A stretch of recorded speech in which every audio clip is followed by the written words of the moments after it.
Price Lord. மீட்பெரும் இரட்சகருமாகிய இயேசு கிறிஸ்துவின் இனிய நாமத்தில் உங்கள் அனைவருக்கும் என் அன்பார்ந்த வாழ்த்துக்கள். இன்றைய வேத வசனம் உபாகமம் புத்தகம் 28ஆம் அதிகாரம் வசனம் 11. கர்த்தர் உனக்கு பரிபூரண நன்மை உண்டாக கட்டளையிடுவார். அல்லேலூயா. The Lord will grant you abundant prosperity in the fruit of your womb, the young of your livestock and the crops of your ground. தேவன் நினைத்தால் மட்டுமே நமக்கு நன்மை. அவர் நினைச்சாலே நமக்கு ஆசீர்வாதம் தான்.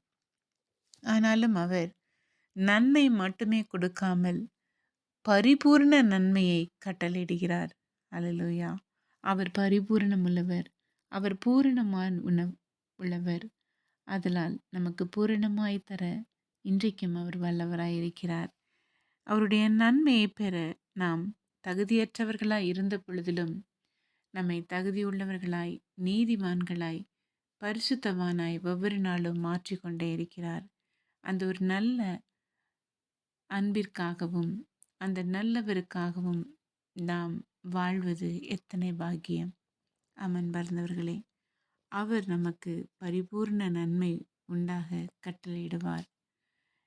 உங்களின் சூழ்நிலை என்ன என்று எனக்கு தெரியாது. ஆனாலும் தேவன் கட்டளையிடுவதை மனிதன் ஒன்றும் செய்ய இயலாது.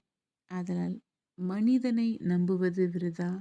தேவன் ஒருவரை மட்டுமே நம்பி அவரை மட்டுமே பற்றி கொண்டு அந்த நன்மையை பெறுவோமா? God bless you.